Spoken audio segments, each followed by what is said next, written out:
വേണ്ട സർ, ഞാനിവിടെ നിന്നോളാം. ഇരിക്ക് ശേഖര, ഇരിക്കച്ചാ, ഇരിക്ക.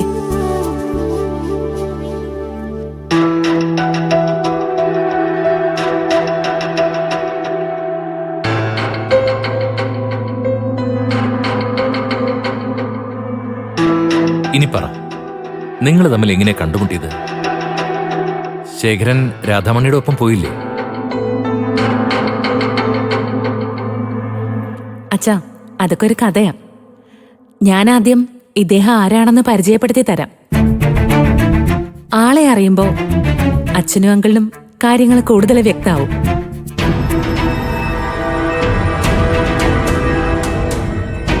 ഇദ്ദേഹം ഇന്ദ്രേട്ടന്റെ അച്ഛനാ.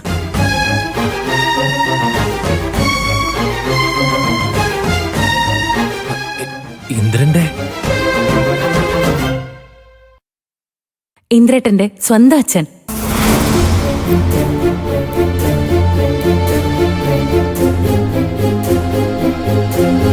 സത്യമാണോ ശേഖര? അതെ സർ. 10-18 വർഷം മുമ്പ് ഭാര്യയും 3 മക്കളെയും തനിച്ചാക്കി വിദേശത്തേക്ക് പോയതായിരുന്നു. പിന്നെ തിരിച്ചു വരാൻ കഴിഞ്ഞില്ല.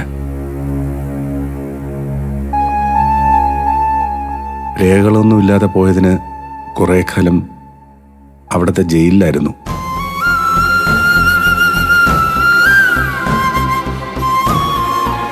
പിന്നെ അറ്റം കാണാത്ത മരുഭൂമിയുടെ ഏതോ ഒരു മൂലയിൽ ഒട്ടകത്തൊഴുത്തിൽ ജീവിതം തളച്ചിടപ്പെട്ടു. അവസാനം ഏതൊക്കെയോ സന്നദ്ധ സംഘടനകളുടെ ഇടപെടലുകൊണ്ട് ജീവൻ മാത്രം ബാക്കിയായ ശരീരം അവർ നാട്ടിലേക്ക് തിരിച്ചയച്ചു. കുറേ നാള് പലയിടത്തായി അലഞ്ഞു തിരിഞ്ഞു നടന്നു. പുറമേ കാണുന്ന ഈ ശരീരം മാത്രമേ ഉള്ളൂ, അകത്ത് മുഴുവൻ ഓരോ അസുഖങ്ങളാ. എവിടെയെങ്കിലും വീണ് മരിക്കും മുമ്പ് അവസാനമായി ഭാര്യയും മക്കളെ ഒന്ന് കാണാൻ കഴിഞ്ഞെങ്കിലെന്ന് ഒരാഗ്രഹം ഉണ്ടായിരുന്നു.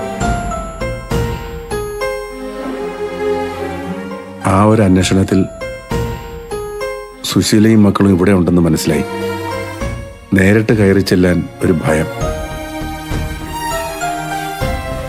അവരെന്നെ ആട്ടിയിറക്കുന്നതിലല്ല, ഞാൻ കാരണം അവർക്കൊരു അപമാനം ഉണ്ടായാലോ എന്നോർത്താ.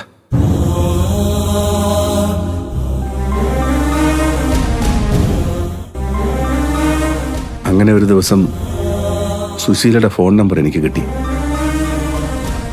അവളെ വിളിക്കുകയും ചെയ്തു.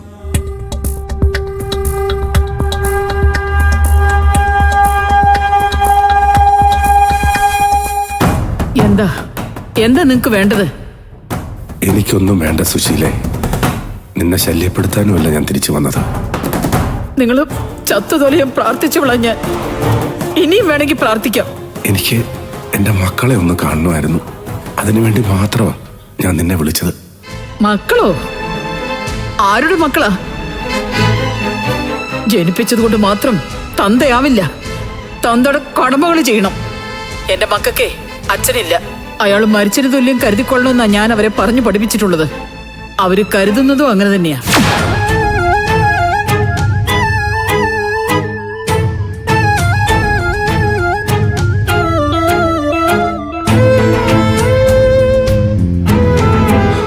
സുശീലയ്ക്ക് എന്നോട് ദേഷ്യവും പകയാണെന്ന് മനസ്സിലായി. അതോടെ ഭാര്യയും മക്കളെയും കാണണമെന്നുള്ള ആഗ്രഹവും പ്രതീക്ഷകളും ഒക്കെ അവസാനിച്ചു.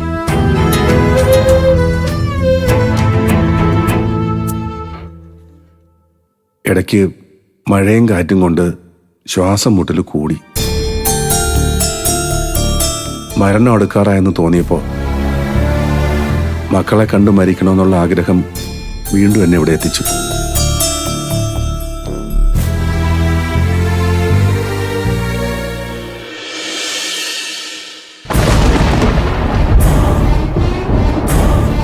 ആരാ അത്?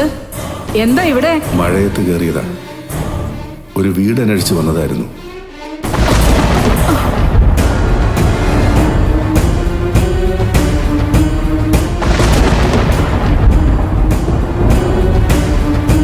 നിങ്ങൾ ആരാ? എന്തിനാണ് വന്നത്? എന്നോട് പുറത്ത് പോകല്ലേ പറഞ്ഞേ? പുറത്തു പോവാൻ. എന്തിനാണ് വന്നതെന്ന് മര്യാദയ്ക്ക് ഇറങ്ങി പോടോ. ഇയാളോട് മര്യാദയ്ക്ക് പറഞ്ഞ് കേൾക്കില്ല. വാശാമേ പിടിച്ച് പുറത്താക്കാം. ഇറങ്ങണോ അങ്ങോട്ട്? ഇറങ്ങണോ അങ്ങോട്ട്? നടക്കണോ അങ്ങോട്ട്? പുറത്തേക്ക് പോടൂ.